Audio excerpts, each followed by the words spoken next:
Good afternoon, everybody. This is Daniel Marins in for David Shuster today. He's joining me in the contributor chair. And joining us now, we're welcoming everybody to Take Action News on this Saturday, February 2nd. Joining us now on Take Action News Live, which you can watch live on takeactionnews.com, is Jake Meth. Jake Meth is a freelance journalist based in Cairo, Egypt. Jake's going to be talking with us about the turmoil there in Cairo. Now, as you know, in this past year, Egypt elected its first truly democratically elected leader, Mohamed Morsi, and from the Muslim Brotherhood Party. There were concerns at the time that the Muslim Brotherhood Party's commitment to liberal democracy, a democracy in which there would be protections for certain freedoms, for rule of law, for fair elections, after he was elected, would be impinged upon, that their commitment was less than stellar. Well, unfortunately, it appears that some of those fears may have been confirmed. Just a couple months ago, Morsi declared the ability to override Egypt's independent judiciary and a number of other infringements on key democratic freedoms in Egypt. I want to turn right now to Jake Meth, our freelance journalist based in Cairo, Egypt, for understanding of what the civil unrest and the response has been to Morsi's decisions, and just a specific explanation for those of us who don't know exactly what's been going on in Egypt, what President Morsi did, and why Americans should care about this. So, Jake, first, tell us exactly what did President Mohamed Morsi in Egypt do to elicit this kind of civil unrest? Well, I mean, it's a very tricky question here right now to say what the exact cause of the unrest was, because it really does depend on how you're looking at it. Now, for a lot of these people that have been out in the streets, they'll say that Morsi has been taking dictatorial powers similar to the way that Mubarak took these powers, even though Mubarak obviously had done this over a 30-year span. So, for example, the phrase "Yiskut Yiskut Hukum al-Askar," or "Ishab Yurid Iskat al-Nizam," which meant, either we want the fall of the military government or we want the fall of the regime, has now changed to Yiskut Yiskut Hukum al-Murshid, which means we want the fall of the government of the Supreme Guide, meaning the Supreme Guide of the Muslim Brotherhood. So a lot of this has been sort of a shifting over of blame from the old regime to now this new regime, and there's a feeling on the part of a lot of people that this new regime is taking sort of the same kind of extrajudicial and extra legal powers that the old regime did.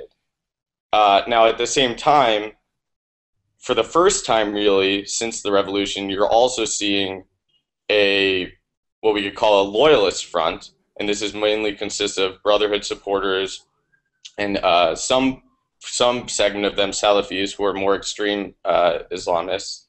And this front has kind of taken the side of Morsi. So for the first time, you're actually seeing civil violences, not just between, it wouldn't be civil violence, but instead of just police firing at protesters, you're actually seeing intra-civil violence. And this is kind of more concerning because, you start to hear whispers or people talking about, the state sort of fracturing or breaking down, or the society breaking down, and kind of goes back to what we heard a week ago coming from the head of the military, saying that it seems as if the institutions of Egypt and the state is breaking down. So this is worrying a lot of people right now.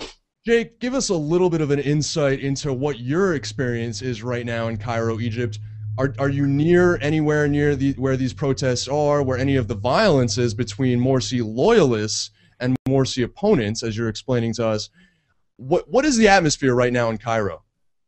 Well, I mean, the way I like to describe it to people, and usually my concerned mother, is that the violence in Cairo is similar to if you were hanging out in the Upper West Side and there was civil unrest in Brooklyn.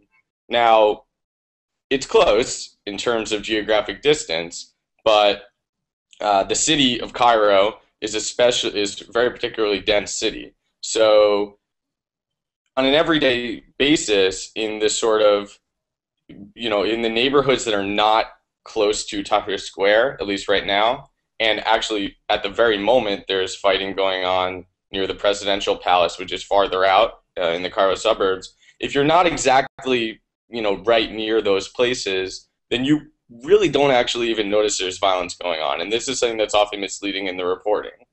Um, at the same time, if you do go down to the protest, which I've been to once or twice, you'll notice that it very quickly you'll feel the tear gas, and very quickly you'll feel a more tense atmosphere.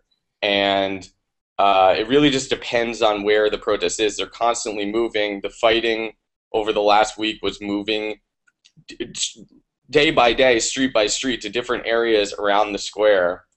One day I was standing on the side of one of the bridges that leads over to near the square, and I just saw across just a tear gas battle going on with police firing tear gas and protesters throwing it back at them, just right on the corniche of the Nile there, which is the road on the side.